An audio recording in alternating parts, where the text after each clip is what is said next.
Inspiration. Comme inspirer de quelque chose, ou bien j'inspire de l'air à m'en donner des idées. Et quand l'air provient d'un nouvel environnement, je déploie de nouvelles idées. Conclusion, il faut bouger. Aujourd'hui, on va parler de la manière dont j'aborde l'inspiration dans ma vie quotidienne.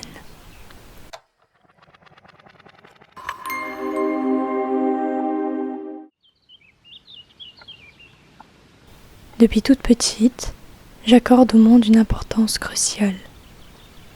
Me dire que les gens qui m'entourent ont une capacité de réflexion qui puisse être différente de la mienne, une vision de la vie qui diffère de la mienne. J'y vois sans cesse une beauté incommensurable.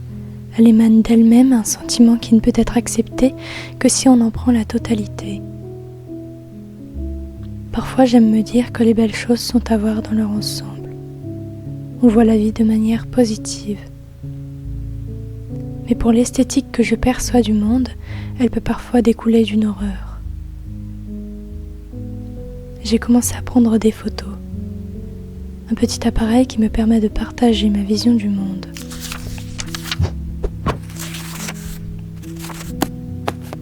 Ma vision de l'émotion, celle qui nourrit mon inspiration, celle qui me fait respirer de nouvelles odeurs et sensations.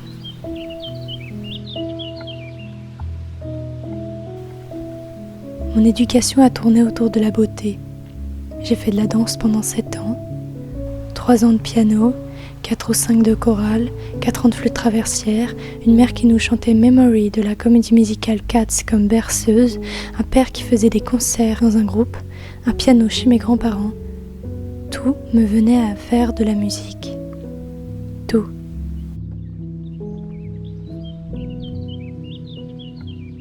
Comment créer un artiste autrement ?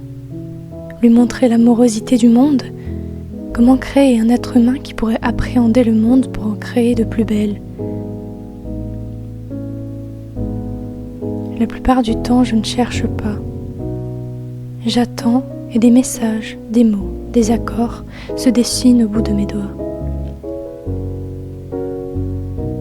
Mais quand rien ne vient, je me dis que j'ai pas assez attendu. Attendre pour nourrir cette inspiration, faire grandir le poisson qui est en moi, pour pouvoir le pêcher plus tard et être sûr qu'il y aura assez à manger. Une inspiration si grosse qu'elle en vienne à déborder d'idées.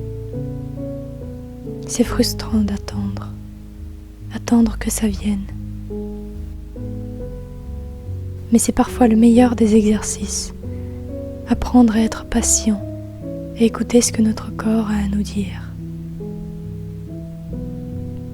J'ai pas écrit de nouvelle musique depuis 3 mois. 3 longs mois qui me semblaient silencieux à en mourir.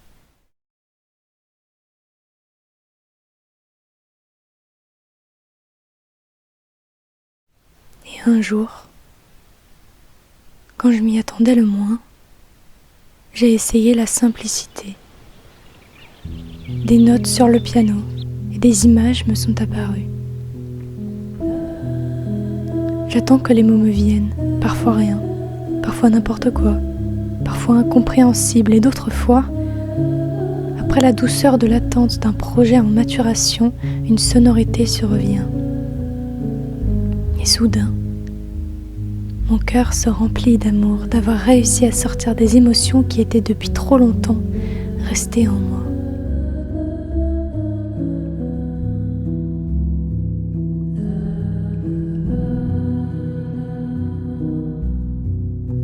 Alors nourrissons-nous de ce qui nous entoure, apprenons à vivre pour une vie et à la voir dans son ensemble, pour mourir en ayant vu le plus beau des paysages, celui que tu ressens au fond de toi, sans jamais le juger, simplement en l'appréhendant petit à petit.